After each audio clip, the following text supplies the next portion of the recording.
mga kababayan, welcome na naman po sa isang episode ng The Filipino Canadian. So, ngayong araw na to, samahan nyo ako para bumili ng Christmas decorations.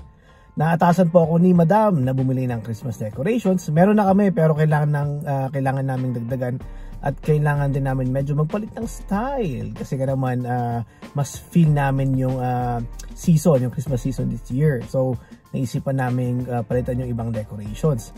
Kaya naman, ako ay pupunta sa isang store na makakabili ka ng mga murang Christmas decorations. Yes, meron po tayong mga malalaking kumpanya dito katulad na ng Walmart, yung Superstore, mga ganyan. Pero syempre expected na mahal yung mga decorations doon. So pupunta ako dito sa isang store na madalas na pinupuntahan ng mga tao para makamura. Ito ay ang Dollarama. Yes, so meron ding dollar store at merong Dollarama. So ito yung mga places para kung gusto mo makatipid or bumili ng mga murang gamit, dito ka pupunta. Pero tandaan, pag bibili ka ng mga gamit dito, ay yung quality medyo low, di ba? Ikumpara natin ito sa parang sa Pilipinas, yung sa Divisoria, yan. So sa Divisoria, maraming mura, di ba? Pero madami din na yung quality ay napakababa at madaling masira. Same as Dollarama. So, tsambahan lang din. Meron din gamit doon na quality talaga, may brand talaga. At yung karamihan, wala. So, ngayon, pag bibili ka at maalaga ka, maingat ka sa gamit, syempre, tatagal din naman siya. So, yeah, doon ako pupunta para magtingin kung may mabibili akong murang Christmas decorations. At tara, samahan niyo ako. Uy, Black Friday sale na nga pala ulit. Hello, so makikita nyo ang dami nakasayal daw. So, yan, ewan ko, check nyo lang kung sale ba talaga yan.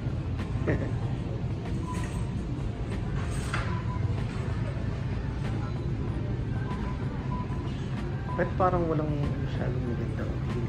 Parang hindi yung presyo, yan lang yung less, parang $2, $3. Wala masyadong malapit.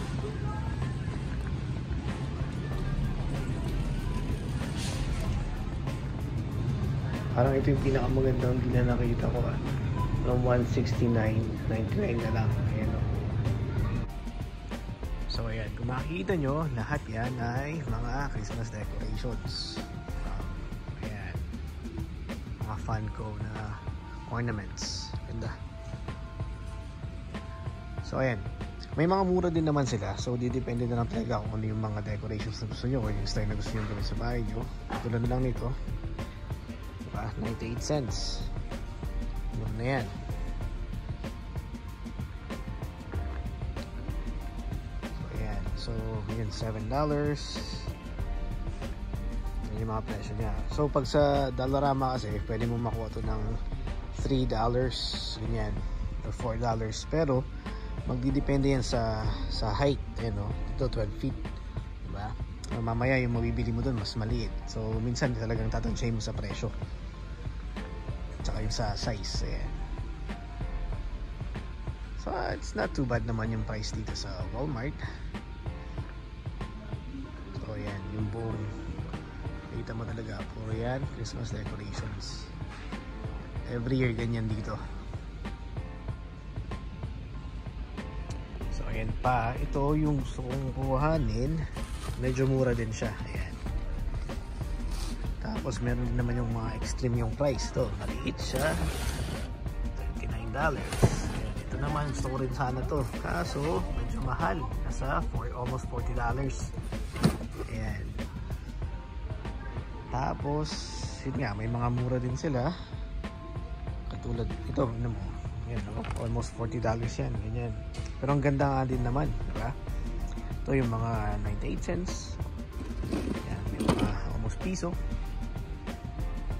Ayan.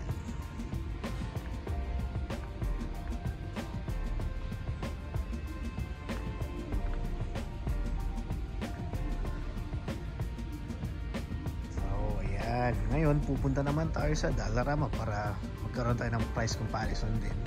So, makita nyo kung ano yung mga selections doon. So ngayon naman punta ako ng Sport Chek para ipakita sa inyo yung Black Friday sale na sinasabi. Ayan o, 60%, diba? Dito naman 40%. Ayan, so yan talaga, uso yan dito tuwing Black Friday, diba? Naka-sale lang lahat. Pero tingin naman yung sale price, di ba? Save 50 daw, save 50%, pero ito na yung sale price niya. Mahal pa rin. Damn. Ngayon naman, punta tayo sa Dollarama. So ayan na, nandito na tayo sa Dollarama. At kung makikita nyo, ayan. Ito pa lang, $2.75. Ito, magkano ba ito? Ayan, $4. Ayan. So kung makikita nyo yung quality niya, parang hindi pinag-isipan. So parang simple lang, simple lang siya. Comparing dun sa mga quality na nakita natin kanina sa Walmart, diba? Pero meron ding magaganda. Actually, ayan, no? $4 yung malaki. Ayan. $2. Kumbaga hindi naman nagkakalayo masyado yung mga presyo na may ibang mga decorations doon tsaka dito. Ayan.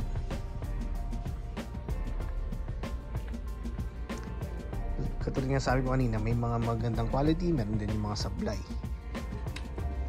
Ayan, piso, 175, yung mga ganyan.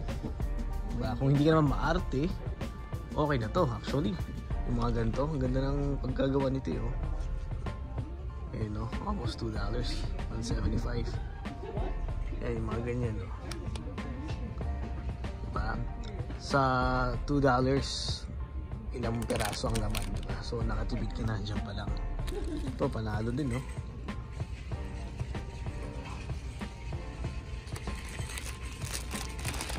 $75.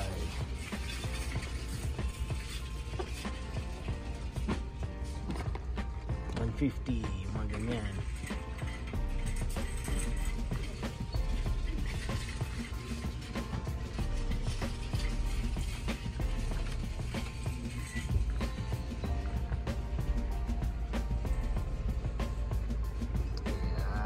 Ito naman, tignan natin.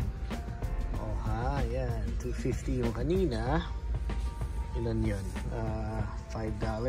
Pero ito 8 inches and 8 feet, I mean. Ayun, no? Ayun, no? 15 feet sa $3.25. So medyo mas mura nga siya. Mas mahaba pa.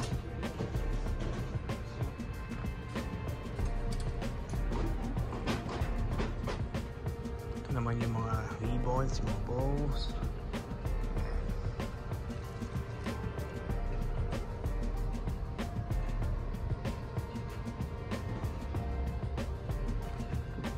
$4, $2.50.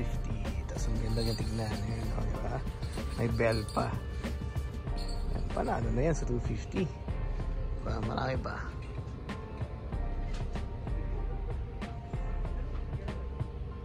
Ayan, o, magkano yan? $1.50. Tatlong piraso. Ang ganda. Ang pagkagawa. Galing. $4. Ayan, o.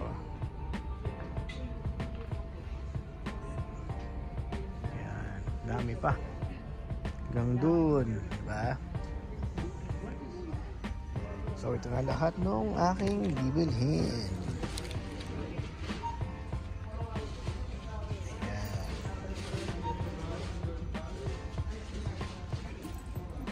So ano nga ba ang Black Friday? Ayan, so originally ang Black Friday talaga ay ginaganap yan sa US na inadapt na lang dito sa Canada. Ang Black Friday ay sineselebrate yan dapat after ng celebration for Thanksgiving sa US. Pero, ngayon, ginaganap na to ng buong linggo. So, mag-uumpisa yan ng Monday, matatapos yan ng Monday din. So, originally kasi, ang Thanksgiving ay after ng Thanksgiving mismo sa US. So, this year, ang Thanksgiving sa US ay November 23. So, that's Thursday. After nyan ay Friday na. So, November 24th, yun na yung tinatawag na Black Friday. Ibig sabihin, marami ng sale na lalabas that day at nag-ready na yung mga tao para bumili. Pero iniba na nila yung tradition. So ngayon, yun na nga, isang buong linggo na merong sale.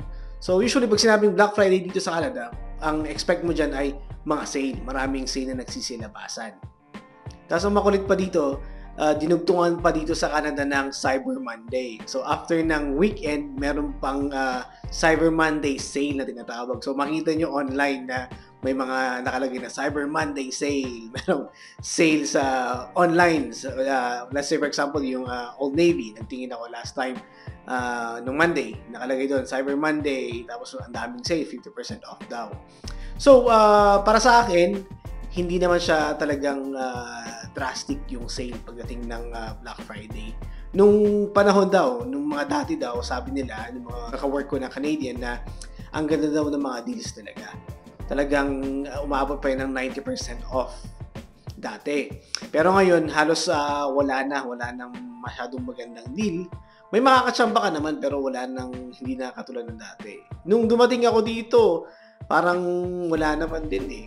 So, parang hindi na ako masyadong na-excite sa mga ganyan. Parang walang sale masyado ako nakikita dyan.